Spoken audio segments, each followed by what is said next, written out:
गर्मी अपने चरम पर थी। आसमान से आग बरस रही थी। धरती तपकर जैसे सांस लेने लगी थी। गांव के बाहर फैले खेतों की मिट्टी फटने लगी थी और तालाबों में पानी केवल यादों में बचा था।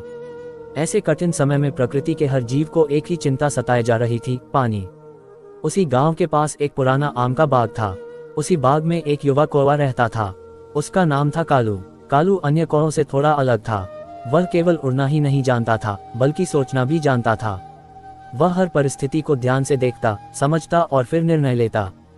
उसकी माँ उसे अक्सर समझाती थी, बेटा, ताकत से नहीं, बुद्धि से बड़ा काम होता है। उस दिन कालू बहुत प्यासा था।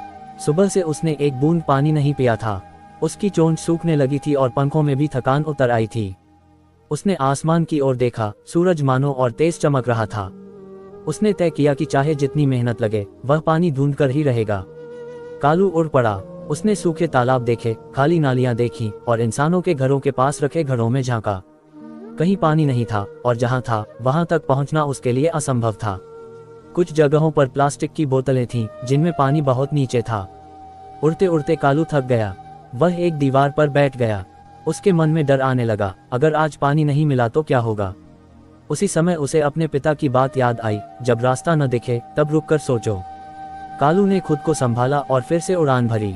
थोड़ी दूर पर उसे एक टूटा फूटा आंगन दिखा। वहीं एक कोने में मिट्टी का एक पुराना घड़ा रखा था। घड़ा आधा जमीन में धंसा हुआ था और उसकी गर्दन पतली थी। कालू नीचे उतरा और सावधानी से घड़े में झांका। उसके दिल की धड़कन तेज हो गई। घड़े में पानी था, लेकिन पानी बहुत नीचे था।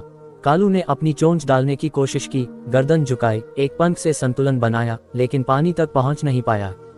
उसने कई बार प्रयास किया, पर हर बार असफलता ही मिली।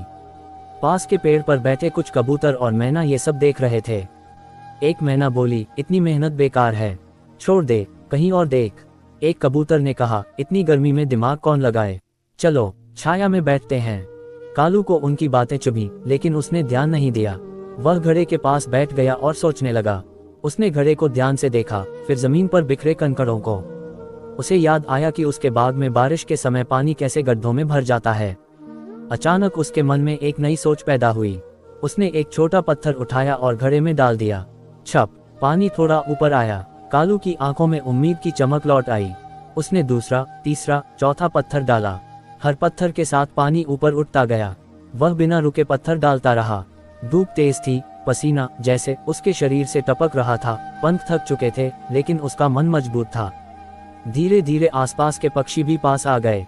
जो पहले मजाक कर रहे थे, वे अब चुपचाप यह दृश्य देख रहे थे। उन्हें समझ आने लगा कि कालू हार मानने वाला नहीं है। काफी देर बाद पानी घड़े के मुंह के पास आ गया।